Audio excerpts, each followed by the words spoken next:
but we don't know if this was more of a story and it's from the classical period. I'm not saying she's saying that. She's probably, let's see what she's saying. Stretcher.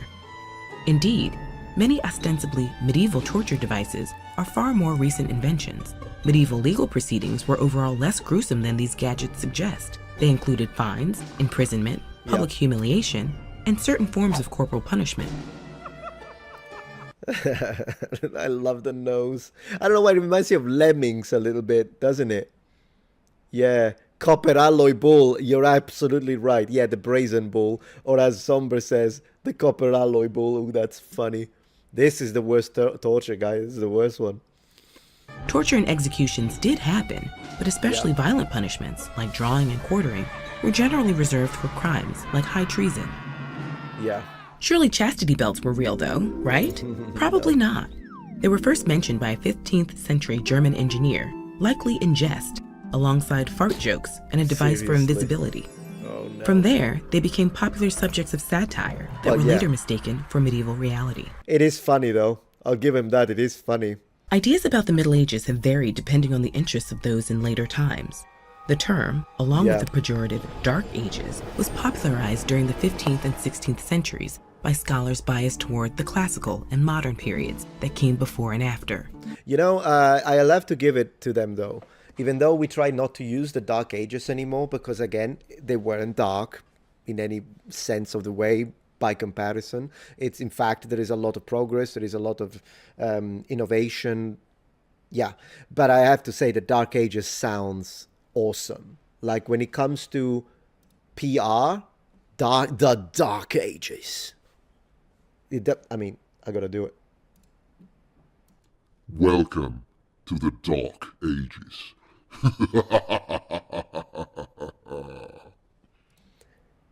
Am I right? Dark Ages does sound cool. So personally, in fantasy, I think it should still be used. Anyways, it is cool to think that from the perspective of someone in the Middle Ages, of course, he wasn't from the medieval period. He was from the present, from his perspective. But we call it medieval because it's in between the classical and the modern. But it is also possible that in 2,000 years from now, we will be called medieval if they rearrange what's in the middle of what. I mean, that could be perfectly viable. I mean, imagine if, I don't know, they have other parameters. Then at that point, maybe if there is a way to resurrect us in the future, and they tell us, oh, look, you're a medieval man. And I'd be like, what? I mean, you never know. It is all a matter of perspective. Medieval just means in the middle. And so that's what's in the middle of. Yeah, good presentation so far. And as Enlightenment thinkers celebrated their dedication to reason, they depicted medieval people as superstitious and irrational. In the 19th century, some romantic European nationalist thinkers, romanticized the Middle Ages. They described isolated white Christian societies, emphasizing narratives of chivalry and wonder. But nationalist talking about the Middle Ages in Europe as white, and that's, I mean, yeah, the majority of Europeans. I mean, unless we are talking, I knew it. I knew that something like this had to be added there. I'd like to say it's not like it's wrong. If of course there would be some level. If you look at like port cities, like Alexandria, maybe even Genoa, up to a certain extent, like port cities can have a higher percentage of. They will still be majority European, but there could be a higher percentage of people from other ethnic groups with different phenotypic traits because you have trading. But if you go into the interland of the majority of the Middle Ages, medieval places, whether it be in France or even in England, or you go in Italy, Germany, Czech Republic, most would have been white.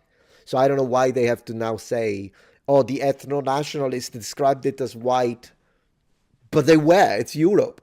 I mean, does it make you ethno-nationalist to describe Japan as Asian? What am I going to say? No, it's not Asian. That's wrong, because Europeans, actually, the Portuguese and the Dutch went in there, and you had European monks. It's still Asian.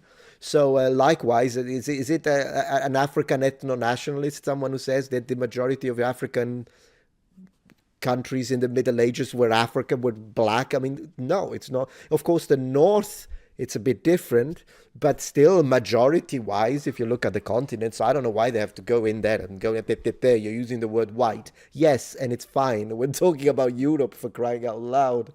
I'm sorry, I didn't know that I wasn't showing. Apologies for that. I'll correct it. But yeah, that was a little bit of a strange thing to say. Thank you, Jasper Owens, for the Metatron membership. Very much appreciated. Dark Souls, get good. Oh, yeah. I hope I can get good. Yeah. So it's just one of those chivalry is white, I guess. I don't know about Shal, but it's white is not a bad word.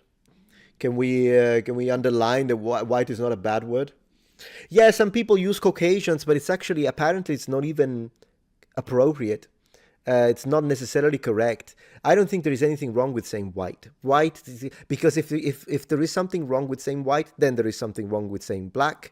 But I don't think there is anything wrong with saying black. And likewise, I don't think there is anything wrong with saying white.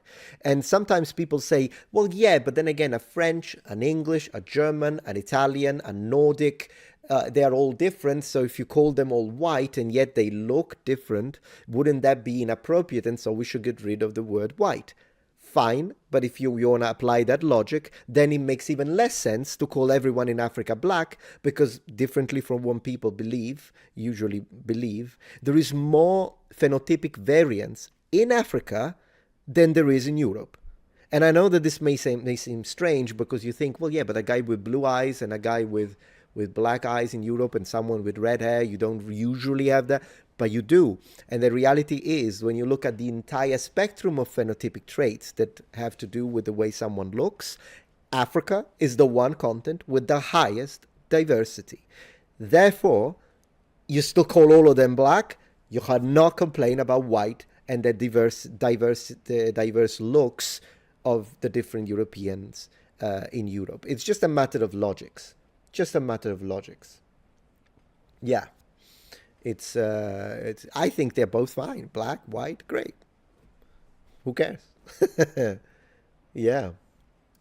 Knights played minimal roles in medieval warfare, and the Middle Ages saw large-scale interactions. Yeah. Ideas flowed into Europe along Byzantine, Muslim, and Mongol trade routes, and merchants, intellectuals, and diplomats of diverse origins visited medieval European cities. Great. The biggest myth may be that the millennium of the Middle Ages amounts to one distinct, cohesive period of European history at all. Oh gosh, so the end is the political message. So what she said is true. Yeah, people visited from the Muslim world. That's when they weren't fighting against the European, because I mean the Crusades and whatnot. But it wasn't always like that. Great, yeah. So yeah, people from the Islamic world visited, and people from other areas like Africa visited. Still European. So when if I visit tomorrow, if I visit Congo, is it any less African because I visited it? It's ridiculous. I cannot stand this kind of mental gymnastics that they have to go through just to say Europe is not European. It's not just European. You can't claim it. Not Europe.